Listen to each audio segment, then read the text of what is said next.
Bom, olá pessoal, meu nome é Flávia Maria Silva Brito, eu sou engenheira florestal pela Universidade Estadual do Sudoeste da Bahia, tenho mestrado em Ciências Florestais pela Universidade Federal do Espírito Santo, tenho doutorado em Recursos Florestais pela Escola Superior de Agricultura Luiz de Queiroz e recentemente eu fiz um pós-doutorado também em Ciências Florestais na Universidade Federal do Espírito Santo. Então até hoje eu sempre trabalhei na linha de pesquisa de tecnologia e utilização de produtos florestais. A palestra que eu vou apresentar hoje integra a programação do 2º Congresso Nacional de Engenharia Florestal Online.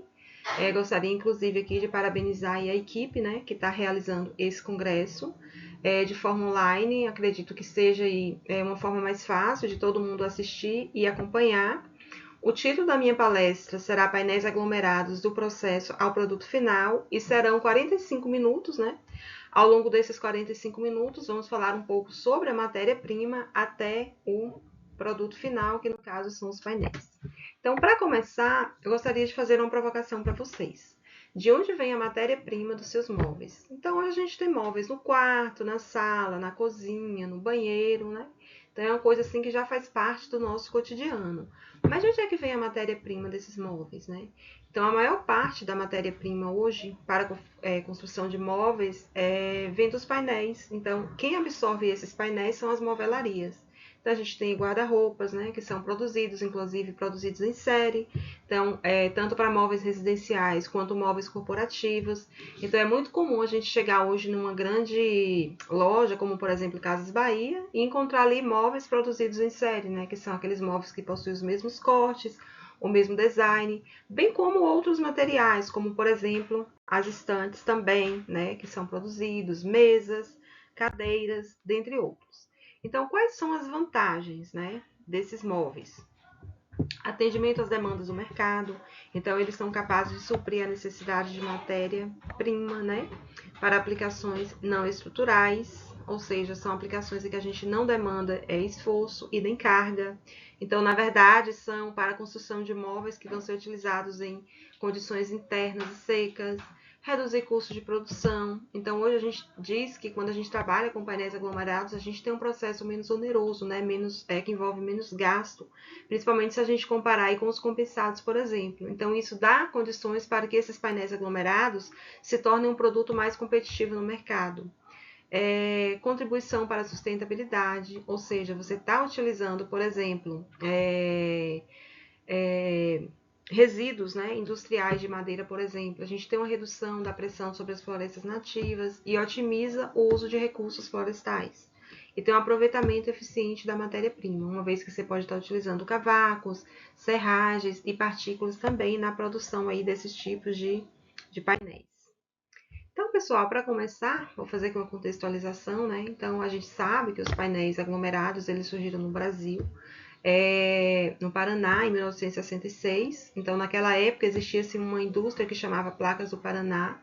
Então, antigamente, a região sul do Brasil tinha muito pinos, então o pessoal já utilizava aqueles pinos para estar produzindo móveis. Então, tinha ali uma produção de resíduos muito grande. Então, o pessoal pegava esses resíduos já, inicialmente ali, para a produção desses tipos de painéis aglomerados. No mundo, esses painéis surgiram por volta de 1940 na Alemanha. Então, a Alemanha, naquela época, passava pela Segunda Guerra Mundial. Então, o que se produzia até então era painéis compensados. Só que para a produção de painéis compensados, era importante que tivesse madeira de boa qualidade, certo? Então, o que acontece? Como eles estavam vivendo uma época de guerra, não tinha essa madeira de boa qualidade. Então, eles acabaram por usar o que eles tinham mesmo, que eram restos de madeira, resíduos. Aí eles pegavam esses resíduos, né, faziam as mantas encoladas ali com resina e faziam os painéis. Então, hoje, pessoal, o que rege, né, os painéis aglomerados, definição, requisito, método de ensaio, tipo de propriedade, definição, aqui no Brasil é a NBR, a Norma Brasileira Regulamentadora, de 14.810. A gente já está na 5ª versão dessa norma, né? A última atualização foi em setembro, se eu não me engano, mês de setembro de 2024, né?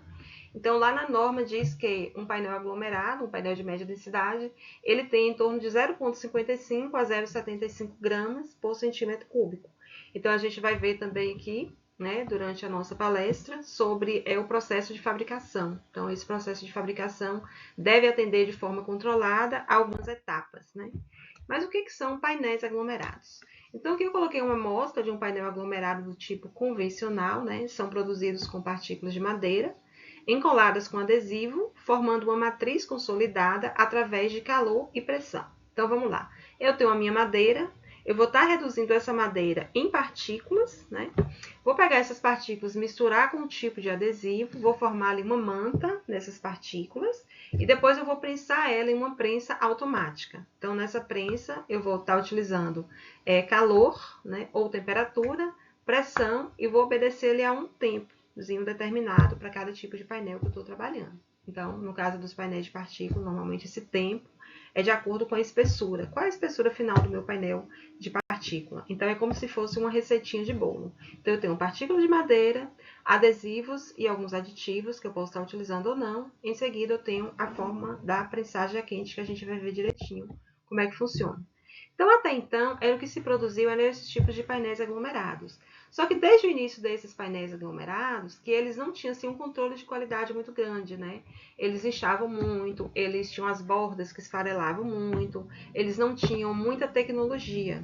Aí veio a modernização do parque fabril, veio o surgimento de prensas contínuas, o surgimento da parafina, que é um aditivo que é utilizado durante o momento de aplicação do adesivo, para controlar a estabilidade dimensional dos painéis. Vieram os adesivos mais formulados, e aí eles passaram a ter uma qualidade melhor desses painéis. E por volta de mais ou menos 1990, veio o surgimento aí do MDP, que é o Medium Density Particle Board, ou seja, painel de partículas de média densidade. Então, eles adotaram esse nome até pelo fato deles querer desvincular da imagem, né, antiga que esses tipos de painéis tinham. Então, eles adotaram o Medium Density Particle Board, que era um painel mais moderno. Então, hoje a gente fala que foi uma versão melhorada, né, desses painéis mais antigos. Esse tipo de painel ele tem 3 camadas, como vocês podem observar aqui, né, na figura ao lado.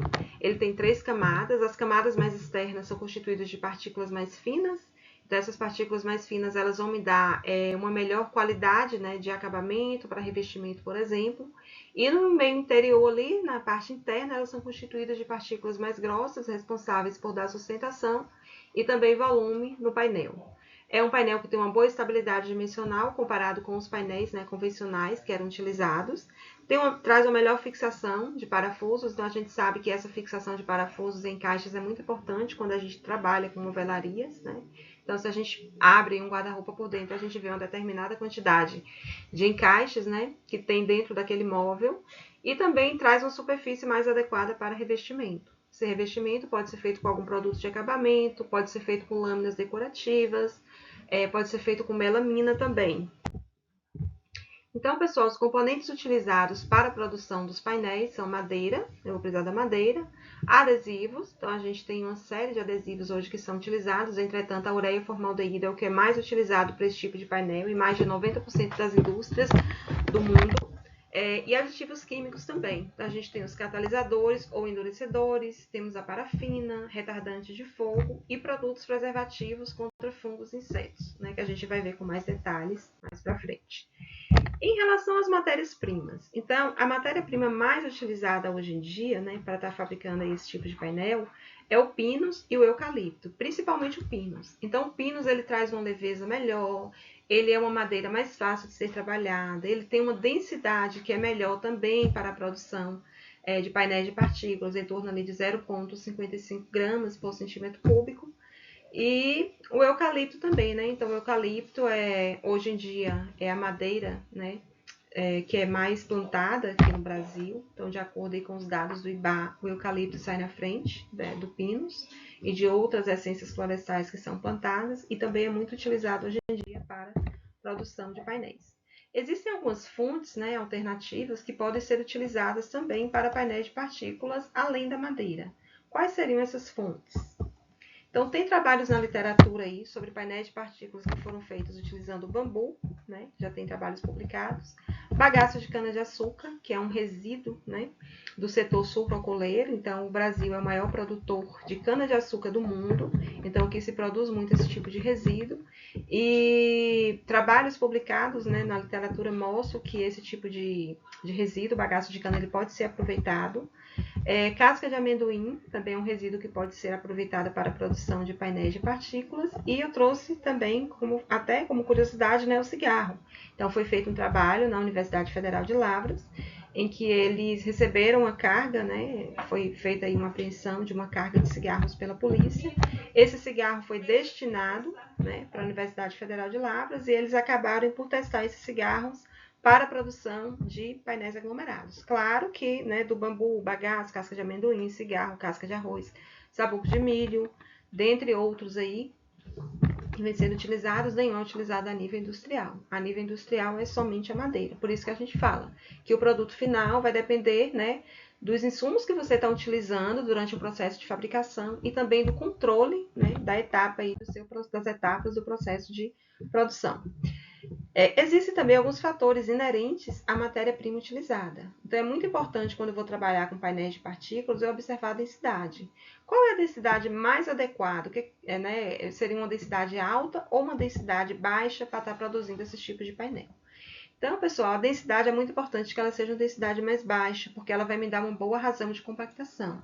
Mas o que é a razão de compactação? Razão de compactação é um parâmetro, né, que é obtido por meio da divisão da densidade do painel. Essa densidade do painel aqui é dita densidade nominal. Então, por exemplo, como eu falei para vocês lá, a NBR, ela diz que a faixa da densidade para um painel de média densidade deve ser de 0,55, né, a 0,75 gramas por centímetro cúbico. Então, aqui eu vou ter uma densidade nominal. Eu quero um painel, por exemplo, de 0,70 gramas por centímetro cúbico. Então, eu vou fazer todos os meus cálculos em cima dessa densidade.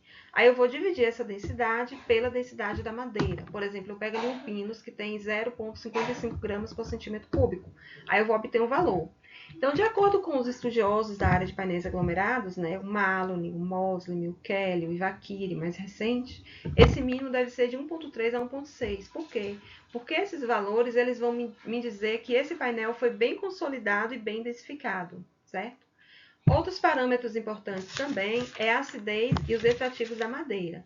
Então, a acidez, a gente sabe que ela está relacionada com o pH, então ela pode, né, afetar aí a cura, no caso da resina que é utilizada, principalmente se for uma ureia formaldeído. Isso porque o pH da ureia em meio ácido, ela vai acelerar a cura, né? No caso dessa cola. Se eu vou acelerar a cura da cola, eu posso ter uma pré-cura, né? No caso aí das minhas partículas. Ou, de repente, se eu vou estar utilizando um meio alcalino, que também pode interferir na minha reação de polimerização. E um outro fator inerente da matéria-prima são os extrativos, que podem dificultar a maleabilidade ali das partículas e pode atrasar também o processo de cura, né? No caso do colchão ali, né? Da interação ali das partículas com o adesivo. Então, são fatores inerentes à matéria-prima que eu estou utilizando e que devem ser observados. Densidade, acidez e extrativos. Densidade, porque vai interferir na razão de compactação.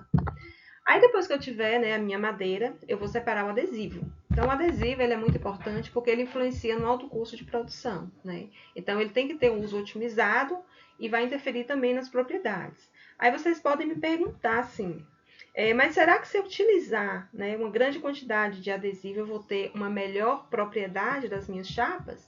Então, hoje as indústrias elas utilizam de 6 a 12% de teor de adesivo. Será que se eu utilizar 14, 16, 20, será que vai melhorar minhas propriedades? A resposta é não. Às vezes, quando você utiliza 10 ou 12% de adesivo, você vai ter ali uma estabilidade, né, das suas propriedades. Caso você utilize uma quantidade muito acima, você pode até prejudicar as propriedades do seu painel. E outra coisa, o adesivo ele tem um alto custo, então ele é um ingrediente, digamos assim, que precisa ser muito dosado durante a produção dos painéis de partículas, né? Então, qual é a quantidade que eu vou utilizar? A quantidade ela deve estar baseada nos sólidos resinosos, né? O que são os teor de sólidos resinosos? É uma propriedade que o adesivo tem.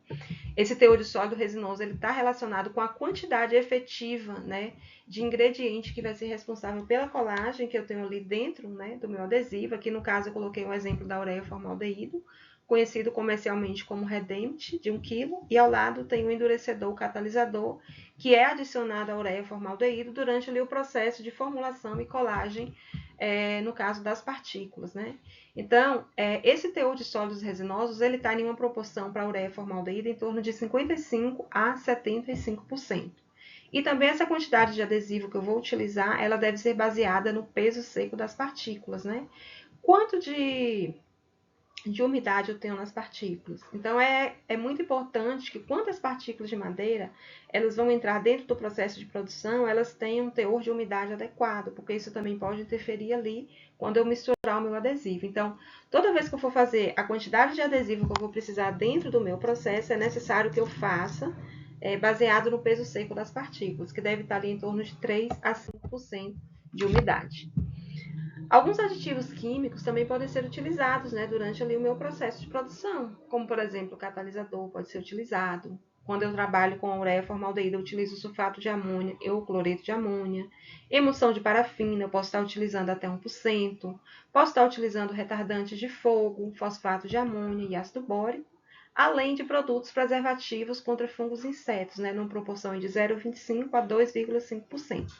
Por que utilizar catalisador?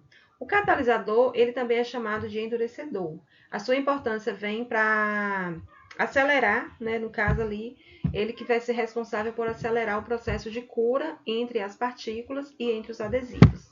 A emulsão de parafina será utilizada para controlar, para impermeabilizar ali a parte externa dos painéis e evitar que eles adquiram, né, que eles absorvam água do meio ambiente. Por quê? Porque a madeira é higroscópica. Então, a madeira é dotada ali de sítios hidroxílicos, que é o OH-, que tem essa capacidade de absorver a água do meio ambiente, né? Retardante de fogo pode estar sendo utilizado fosfato de amônio e ácido bórico. Então, uma vez que eu misturo retardante de fogo, esses painéis, eles têm uma probabilidade menor, né, de entrar em combustão, caso haja um risco de incêndio. E produtos preservativos que a gente utiliza hoje é mais em relação a ter um controle sobre os insetos, que a gente sabe que a gente tem broca, tem cupim de madeira seca que atacam os móveis, né? Que estão em condições internas. E a gente pode estar utilizando aí nessa porcentagem que eu falei, de 0,25 a 2,5. Fungo não é tão problemático, porque o fungo ele ataca quando a gente tem um teor de umidade acima de 20%. Em relação ao processo de produção desses painéis. Então, inicialmente aqui a gente tem, né, falar um pouco sobre o pátio de madeira. Então, é comum que nessas empresas tenham um pátio de madeira. Nem sempre são madeiras de grandes comprimentos, né? Muitas vezes, principalmente em indústrias menores, você vai encontrar um pátio com toretes, né, de madeira. Entretanto, essas toras elas são armazenadas para que haja homogeneidade no teor de umidade. Então, você imagina que a todo momento ele está chegando caminhões, fora as toras que já estão no pátio. Então, é necessário ter esse controle, né, do teor de umidade. E hoje, para a produção de painéis aglomerados, a gente sabe que esse teor de umidade ideal seria em torno de 35% a 50%. Abaixo de 35%, a gente tem uma produção muito grande de pó, de serragem. Então, se a gente for aproveitar esse pó, que tem uma área superficial específica muito grande, né? O que acontece? Você vai ter um grande gasto com adesivo.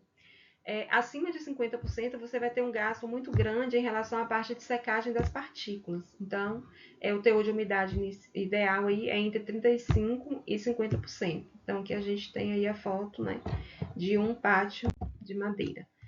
Quando essa madeira chega, né, que já deu uma pré-secada ali no pátio, já está com o teor de umidade X, ocorre o descasque das toras, né? Esse descasque é feito em um tambor. Então, esse tambor também é muito utilizado em usinas, né, de papel e celulose. É um tambor industrial dotado de chuveiros. Ele tem chuveiro nas extremidades dele. Então, as toras elas sofrem atritos, né, dentro desse tambor. E isso também faz com que ocorra ali um melhor resultado durante o processo de eliminação dessas cascas. Os motivos de descasque é por conta do desgaste das facas. Então, se você está utilizando madeira com casca, você pode ter um maior desgaste das facas dentro do seu processo de produção, aumentaria o teor de adesivo, você necessitaria de uma quantidade maior de adesivo para estar realizando ali, né, o encolamento das partículas, e também poderia afetar a superfície. Então, você teria ali uma superfície prejudicada esteticamente. Então, por isso é que é necessário aí entre 10 a 20% mais ou menos essas cascas, elas que compõem a tora, elas são eliminadas aí durante esse processo de descasque. Em seguida vem a produção das partículas, ela é feita em picadores. Então aqui você tem um picador de disco e um picador de tambor, né? Então, durante essa fase aqui, é muito importante regular as facas, né, dos picadores. E isso depende muito da configuração do painel. Qual é o tipo de partícula que você quer? Com base no tipo de partícula escolhida, é que você vai fazer a regulagem dessas facas dentro de cada equipamento. Essas partículas poderão ser armazenadas em silos. Silos, né, são grandes containers constituídos aí de aço carbono. Então, a função desses silos é de armazenar as partículas, garantir eficiência, né, e também controle do processo de produção. Então, como eu falei, a maioria hoje é produzida em aço carbono. Antigamente não era assim. Então, antigamente os silos eles eram constituídos de madeira de alvenaria. Então, os cavacos passavam, né, por essas paredes de alvenaria e sofriam determinados desgastes, e isso muitas vezes prejudicava a qualidade dos cavacos. Então, hoje em dia, a maioria das empresas adotam silos de aço carbono. As partículas precisariam ser secas, né? Então, existe tambor rotativo de uma passagem, 2 passagens, mas o de 3 passagens é mais eficiente e é o que é adotado aí hoje em dia nas indústrias. Então, aqui a gente tem as dimensões comerciais desse tambor, comprimento de 30 metros, então é um equipamento muito grande, muito robusto, diâmetro de 4,5 centímetros e ele é capaz de gerar 8 rotações por minuto, né? Durante ali o processo em que está ocorrendo a secagem dessas partículas. O tempo de residência que essas partículas vão permanecer dentro do tambor vai variar de segundos a minutos. Por quê? Porque vai depender da densidade. Qual a densidade dessa madeira? É uma madeira de alta densidade, de baixa densidade, de média densidade? Qual a espessura dos cavacos? Se forem cavacos mais espessos, a gente sabe que ele vai demorar um tempinho a mais para secar. Qual é o teor de umidade que essas partículas entraram dentro do tambor, né? O teor de umidade também pode implicar em um custo maior de energia. Então, aqui a gente tem a secagem das partículas dentro do tambor rotativo. Observe que na entrada eu tenho aí uma temperatura de 160 a 170 graus, né? Na temperatura da entrada.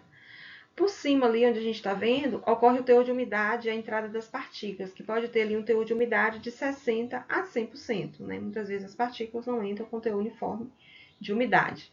Então, quando essas partículas entram a essa temperatura tão alta, inicialmente elas vão para o cilindro principal, né, que é o cilindro ali no meio do secador, onde elas permanecerão uma quantidade maior de tempo. Em seguida, elas vão para cima, para o cilindro secundário, ou para baixo, né, também tem outro cilindro secundário, e depois para o cilindro terciário, onde elas vão complementar, apenas ajustar o teor de umidade final e ficam ali por uma quantidade de tempo muito pequena. Em seguida, essas partículas elas saem do sistema ali com um teor de umidade de 3 a 5% prontas para entrar dentro do processo de produção. Então, o teor de umidade das partículas, né, no processo de produção é muito importante de ser controlado porque eles vão afetar a cura da resina. Então, se você tem uma quantidade muito grande de água dentro ali do seu colchão, dentro da sua manta, você pode prejudicar a cura da resina, que para ocorrer ali a polimerização completa, ela tem que estar com um teor de umidade X. O tempo de prensagem, se você tem um teor de umidade, você vai gastar uma quantidade maior de energia até completar o seu tempo de prensagem. E também para a consolidação do colchão, ou seja, não vai ocorrer ali um arranjamento, né, muito bom em relação à acomodação dessas partículas, que pode interferir ali na consolidação ou densificação do seu colchão. Na condução do processo de secagem, é muito importante a gente estar atento, né, a alguns parâmetros, a alguns fatores, como, por exemplo, secagem homogênea.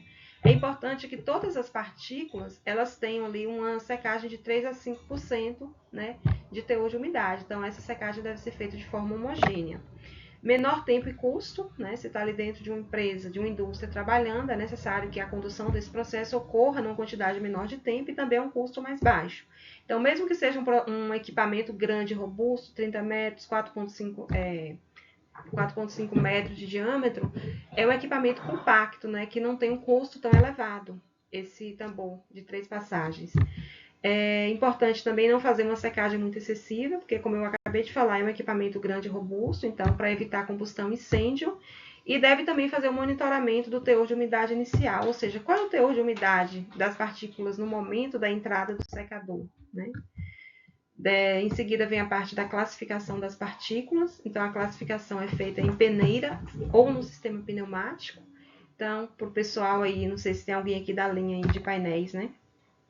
Que já viu uma peneira vibratória que faz a classificação de partículas, né?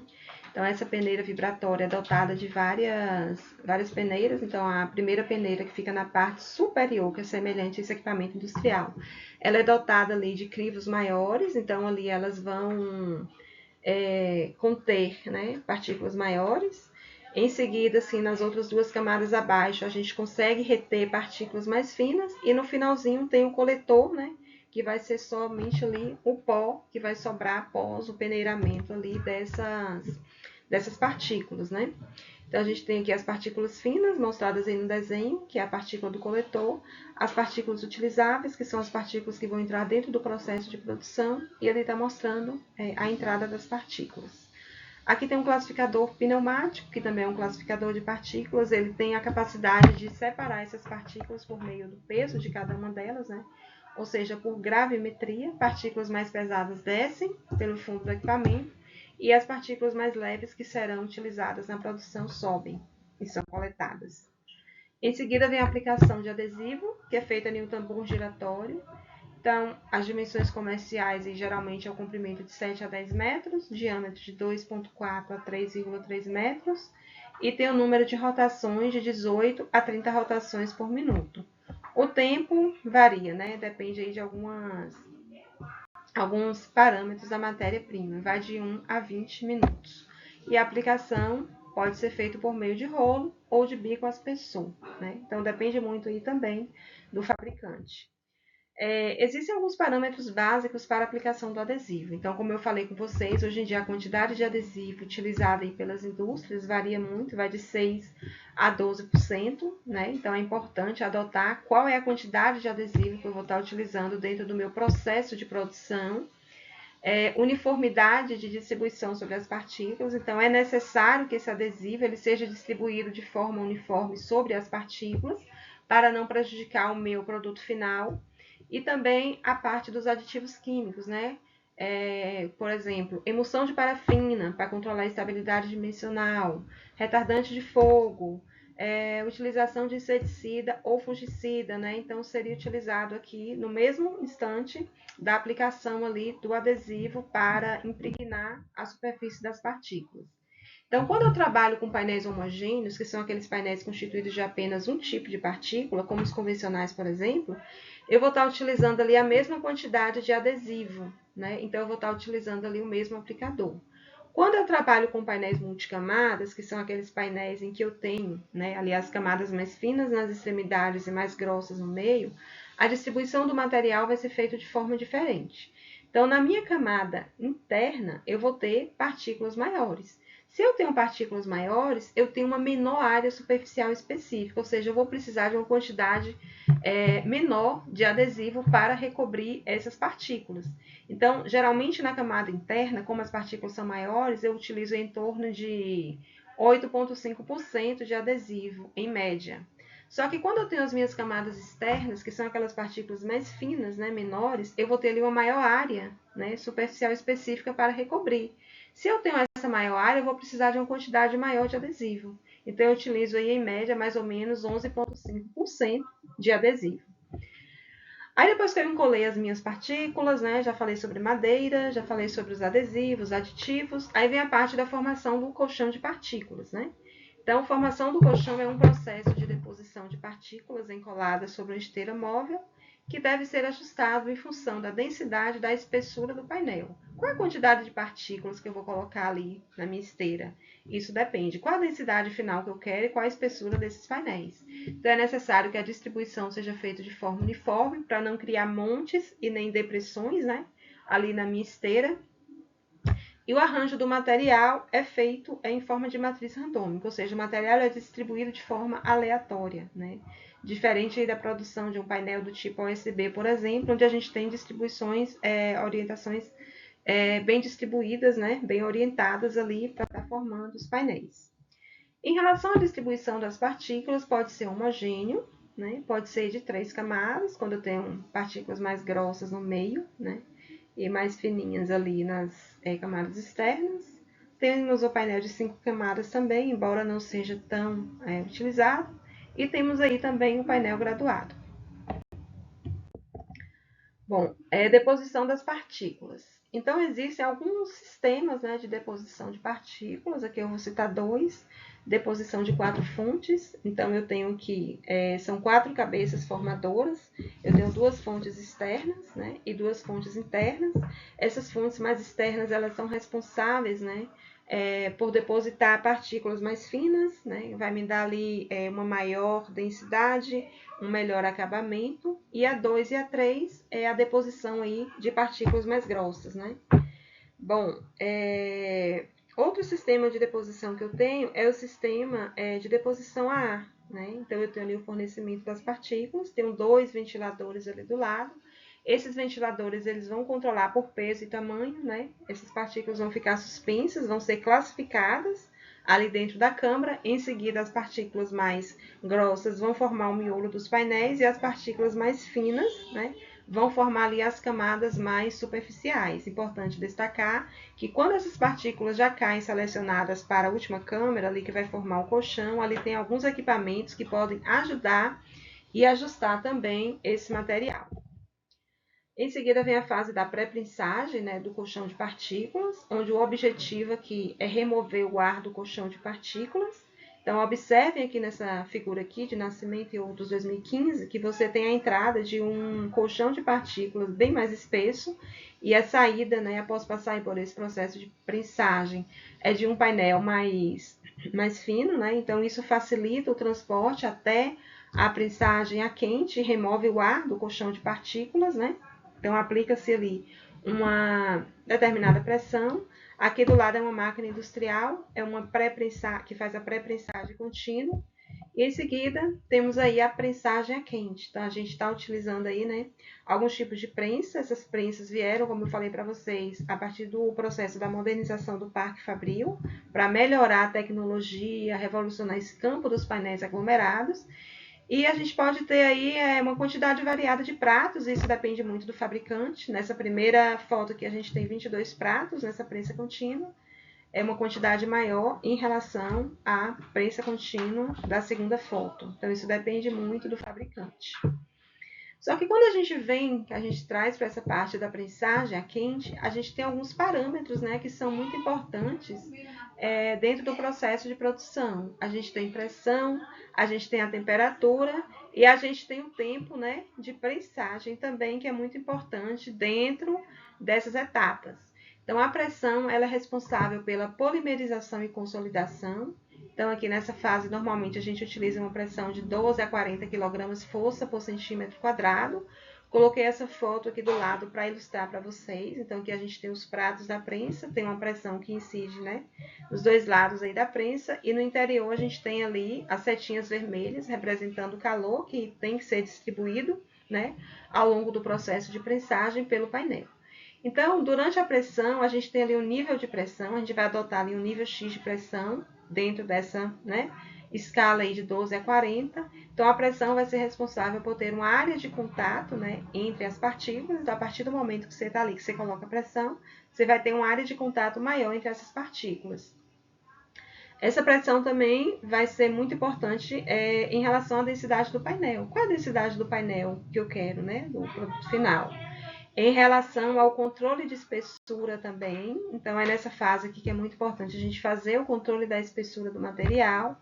E também quando a gente tem essa aproximação maior das partículas, a gente vai ter uma transferência de adesivo entre elas. Então essa transferência é muito importante também de ser controlada ali, né, que vai estar acontecendo ali dentro do nosso processo de produção. A parte da temperatura de prensagem. Essa temperatura ela é muito importante, porque através da temperatura de prensagem vai ocorrer o processo de polimerização, de ligação entre partículas e adesivos, e também o processo de cura da resina, ou seja, quando a resina vai começar a endurecer de fato ali, né, com as partículas de madeira. Ocorre uma plasticização da madeira na camada externa. Então, a gente sabe que a madeira, né, ela é composta aí de celulose, hemicelulose e lignina. A lignina ela tem um ponto de transição vítrea, ou seja, ela muda o seu estado por meio de temperatura. Então, quando os pratos quentes, né, da prensa, elas tocam a parte externa ali do painel, como vocês estão vendo aí na figura, já ocorre uma plasticização da madeira na camada externa.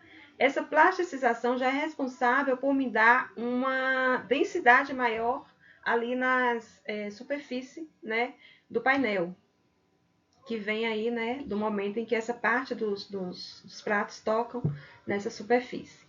Aí ocorre a transferência de calor. Então, a transferência de calor chega ali na parte externa do painel e é necessário que essa transferência chegue até o interior para completar a reação, né, entre as partículas de madeira e entre os adesivos. Só que muitas vezes, quando ocorre essa transferência do calor, que ele chega ali no meiozinho do painel, já acabou, a prensa já vai voltar, né, novamente para o lugar. Então, por isso que quando a gente faz uma densitometria de um painel aglomerado, é comum que esses painéis eles tenham um formato de letra IME. IME, né? Então ali na camada eu vou ter uma quantidade maior de densidade e ali na parte interna da letra IME eu tenho uma depressão. Então ali eu vou ter uma densidade menor, que é justamente o que acontece durante o processo ali de produção dos painéis. Então, quanto maior a temperatura que eu utilizar, menor vai ser a minha prensagem. E essa temperatura de prensagem, ela depende muito do adesivo que eu estou utilizando. Então, sempre quando a gente compra um adesivo, dentro desse adesivo vem acompanhado de um manual, uma ficha de normas técnicas. Então, pode variar ali de 180 a 220 graus Celsius, né, que eu vou estar utilizando aí. O tempo de prensagem também é muito importante. Então, o tempo de fechamento da prensa conta do momento em que esse prato toca a parte da superfície ali do painel até a parte que ele abre, né, novamente. Quando a gente trabalha com painéis de partículas, isso aí depende muito dos milímetros, né, que eu vou ter aí, da espessura desse painel. E ocorrem algumas interações. Por exemplo, quanto maior a espessura do painel, maior é o tempo de prensagem. Quanto maior o teor de umidade, maior também é o tempo de prensagem, ou seja, eu vou precisar de um tempo maior para secar essas partículas. E quanto maior a minha temperatura que eu estou trabalhando, menor é o tempo de prensagem, ou seja, eu vou ter ali uma reação mais rápida. Em seguida ocorre o resfriamento, né? O esquadrejamento dos painéis. Então, existe um equipamento, né, nas indústrias aí que é chamado de resfriador giratório do tipo estrela. Então, logo que esses painéis eles são produzidos, eles entram dentro desses resfriadores, como vocês estão vendo aí. Esse resfriador ele é dotado de várias camadas, né? Então, ele é necessário que ocorra esse tempo de até 72 horas para terminar ali de complementar as reações de cura do adesivo. Em seguida, é feito o esquadrejamento para retirar ali algumas imperfeições das bordas, né? E para nivelar, é o que garante que esse painel ele vai ter, durante toda a sua extensão, as mesmas propriedades físicas e mecânicas. Então, eles retiram, fazem esse esquadrejamento para tirar efeitos de borda, normalmente utilizando serras com cortes longitudinais. Posteriormente, é feito um lixamento, né? Então, existem várias lixadeiras hoje em dia industriais que são utilizadas, e essas lixadeiras são justamente utilizadas para remover qualquer imperfeição, né, que possa ter vindo aí dentro do processo industrial da produção dos painéis, e também facilita a aplicação de algum tipo de revestimento que o painel possa receber na sequência, né? Tanto de revestimento, finish foil, BP, lâminas decorativas. Em relação às utilizações, a gente tem aí a produção de móveis, tanto móveis residenciais, né, que são os móveis de casa, quanto móveis corporativos, universidade, escritório, né, hospitais. Então, normalmente esses móveis aí eles são portas retas, armários, prateleiras, né, divisórias, tampos retos, frente e lateral de gavetas. Então, aqui eu coloquei alguns exemplos, né, de móveis retos em MDP, que é o painel que mais se utiliza hoje em dia, um dos mais que se utiliza hoje em dia para a produção de móveis. Temos o MDF também, que são aqueles painéis lá de fibras. Daqui tem uma escrivaninha, tem uma gaveta, tem um balcão de cozinha, né? Tem jogo de cozinha, estante, bancada. E, pessoal, os painéis, como considerações finais, eu gostaria de deixar aqui algumas observações para vocês, né?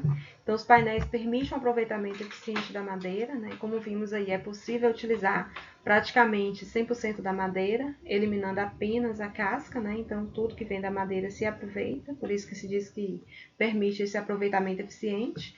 A qualidade depende dos componentes utilizados e dos parâmetros de produção. Então, por exemplo, se eu utilizar bagaço de cana-de-açúcar e madeira, né? Então, eu não vou ter o mesmo resultado com o bagaço de cana-de-açúcar que eu vou ter da madeira, certo? E é necessário também controlar aquelas etapas, né, produtivas que eu falei, porque controlando essas etapas a gente vai ter boas propriedades, então é necessário, ou, por exemplo, a parte da secagem, é necessário que as partículas estejam com um teor de umidade adequado, as partículas que vão entrar dentro do processo de produção, é necessário calcular a quantidade de adesivo corretamente, qual é o adesivo que eu vou estar utilizando, né, dentro aqui do processo produtivo. Então, é necessário calcular os parâmetros, né, da prensagem a quente, qual é a pressão que será utilizada, qual é o tempo que será utilizado, qual é a temperatura que será utilizada. E a gente pode dizer também que os painéis constituem uma solução sustentável e de alto desempenho para o setor moveleiro, né? Então, eu acho que essa ideia da sustentabilidade, de desempenho, ficou bem clara aqui, né, durante a palestra. Então, a ideia central dessa palestra é a gente poder entender, né, que o painel aglomerado ele é muito mais do que restos de madeira prensado. Então, quando a gente fala em painel aglomerado, a gente traz a ideia de uma rede, né, de tecnologia, de engenharia e também de sustentabilidade. Então, é como se fosse uma rede neural onde está tudo conectado, né? Algumas referências que eu utilizei, então aqui eu utilizei a Associação Brasileira de Normas Técnicas, Norma Brasileira Regulamentadora 14810, painéis de partículas de média densidade, é a versão que está atualizada de 2024. É um livro do professor Ivakiri, né, que é dos maiores nomes aí que a gente tem hoje em relação à pesquisa, né, de painéis de forma geral no Brasil e fora do Brasil também, um livro que foi publicado em 2005. Coloquei uma literatura mais antiga, que é a base também que a gente tem, né, de conhecimentos, né, desses pesquisadores, né, que vieram aí, antes, né, de nós. Malone, tem o Moslem, tem o Kelly. Então, esse que eu citei aqui é o Malone, que ele tem um livro muito interessante, que traz um universo muito grande em relação a essas informações que a gente tem hoje, publicado em 1977, que até hoje faz parte de teses, de dissertação, de artigo científico. E gostaria de agradecer, né, a oportunidade aqui, parabenizar o 2º Congresso Nacional de Engenharia Florestal Online. Deixo aqui o meu contato, caso vocês tenham alguma dúvida e queiram entrar em contato. Então, estou deixando aqui o meu e-mail. Vocês podem estar mandando e-mail que eu posso responder para vocês. Obrigada.